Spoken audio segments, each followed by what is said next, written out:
કચ્છ અને ગુજરાતની રસપ્રદ ઘટનાઓને સમાચાર જાણવા અમારી ચેનલને લાઇક, શેર અને સબસ્ક્રાઇબ કરો. જી, મારું નામ વિક્રમસિંહ અમરસિંહ જાડેજા, મારું ગામ વિંજાણ અને હું કચ્છનો જ છું. હું અભિનંદન આપું જેપી ગોરને, અજયભાઈને, મુકેશભાઈને અને એમની આખી ટીમ નલિયાની. કે પહેલું એમનું સંગઠન નલિયાવાળા સાથે મળી, પછી એમનો વિચાર આવ્યો કે આપણા અબડાસાના ઘણા બધા ઘરો આ ગામમાં રહે છે, તો આપણે અબડાસાના વિષ્ણુ સમાજનું એક સંગઠન બને, એકબીજાથી પરિચય થાય. આજે હું ને અજયભાઈ મિત્ર છીએ, તો આ સંગઠનના કારણે મારો સન છે, મારો દીકરો છે, કાલે અજયભાઈના દીકરાથી પરિચયમાં આવશે. દાદા શું એક પેઢી સુધી સંબંધ રહેશે. આ સંગઠન થકી આવનાર પેઢીના પણ સંબંધ સુધરશે. અને એક કઈ સંગઠન યુગે યુગે હવે સંગઠન એ જ શક્તિ છે. એટલે આપણો વિષ્ણુ સમાજ એક થાય. આજે ગામડાઓ ખાલી થઈ રહ્યા છે. મારા ગામની વાત કરું, વિંજાણમાં આજે અમે પોતાની સુખાકારી માટે, છોકરાની સુખાકારી માટે આપણે બધા શહેર તરફ પડીએ છીએ. બીજી અન્ય વસ્તી છે એનો વિકલ્પ નથી, એટલે ત્યાં જ રહેવાના. ઇલેક્શન આવે ત્યારે આપણે વોટ માટે ફાફા મારતા હોય. આપણો મત ગઈ મિટિંગમાં પણ આમનો સૂત્ર હતો, આપણો મત અબડાસામાં. હું પણ એમને મારો સાથ સહકાર આપું છું, કેમ કે એક મતની કિંમત છે.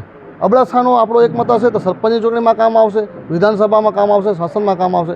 જ્યારે શહેરની અંદર તમારો મત હશે તો માત્ર મોટી મોટી ચૂંટણીમાં જ કામ આવશે. એટલે આપણો મત પણ અબડાસામાં રહે. આપણે ભલે રહી ગમે ત્યાં, પણ આપણો મત આપણા વતનમાં રહેવો જોઈએ. અને વતનની એક લાગણી છે, ભાવના છે. સારા આવનાર દિવસોમાં સાંસ્કૃતિક પ્રોગ્રામ થાય. આપણે અત્યારે તમે જોતા હશો કે આપણે ટાઉન હોલમાં સંગીત સંધ્યા ઉજવાય છે, તો આપણે શું કામ અબડાસાવાસી 12 મહિનામાં એકવાર ભેગા થઈ. આવનાર દિવસોમાં અષાઢી બીજ આવે છે. અષાઢી બીજ આપણો કચ્છીઓનો નૂતન વર્ષ છે. આપણે ગામડે ન જઈ શકીએ, પણ અહીંયા બધા કચ્છના અબડાસાના ભેગા થઈ અને અષાઢી બીજ ઉજવીએ.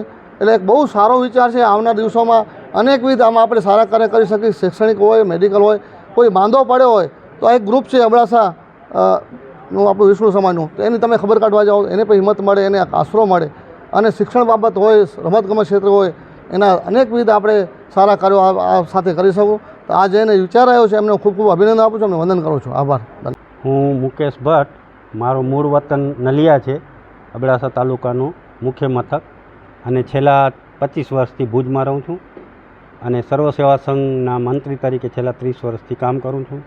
કચ્છ જિલ્લાના હોમગાર્ડ કમાન્ડન્ટ તરીકે પણ મેં 5 વર્ષ કામ કર્યું છે. અને અત્યારે હું અહીંયા વાલદાસનગર ખાતે રહું છું. શું છે આજના કાર્યક્રમ વિશે જાણકારી? અમે લોકો નલિયાવાળા જેટલા પણ ભુજમાં રહીએ છીએ એ બધા જ, એટલે નલિયાવાસી, ભુજ નિવાસી જેટલા પરિવારો છે એનું છેલ્લા 5 વર્ષથી અમે લોકો સ્નેહ મિલન કરતા આવ્યા છીએ.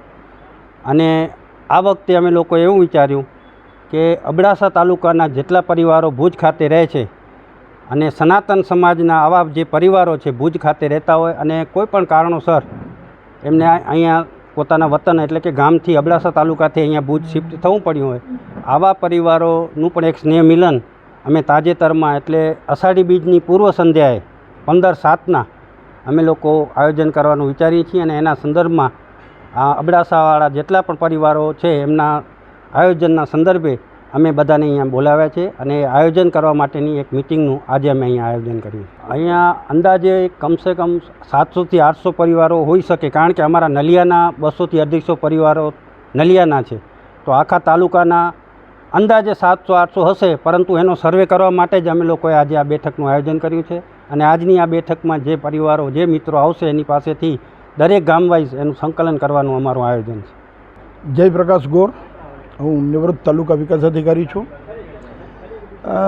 ભુજમાં છેલ્લા 17 વર્ષથી રહું છું. અને એક વતનનો જે જુરાપ હોય, આમ તો એમ કહું કે કચ્છનો છું એટલે કચ્છ મારું વતન જ છે, પરંતુ નલિયાથી દૂર નીકળ્યા પછી જે 50 વર્ષ નલિયામાં કાઢ્યા એની એક અલગ જ એક આખી ઓળખ હોય છે અને એક મજા અલગ હોય છે. અમે છેલ્લા 5 વર્ષથી એક વર્ષમાં 3 વખત બધા નલિયાવાસી મળતા હોઈએ છીએ. તો આ વખતે અમારા અજયભાઈ, મુકેશભાઈ, રશ્મિભાઈ, જયંતિલાલભાઈ બધા બેઠા હતા અને એક વિચાર આવ્યો કે આપણે આખા અબડાસાનું અહીં કને એક સ્નેહ મિલન કરીએ.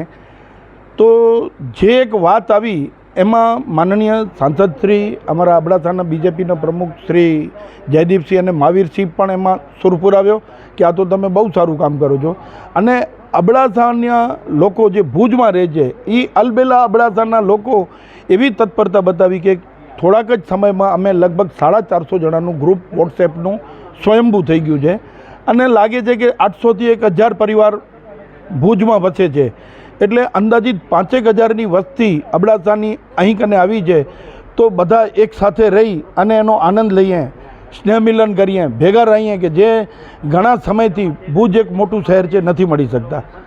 ગામડાઓમાં તરત અમે બધા મળી જતા હતા અને એનો એક અલગ આનંદ હોય છે. અને એ આનંદ લૂંટાવવા અબડાસા પ્રત્યે અમે શું કામ કરી શકીએ, અબડાસાનો વિકાસ કેવી રીતે કરી શકીએ, એની પણ ચર્ચા વિચારણા કરવામાં આવશે.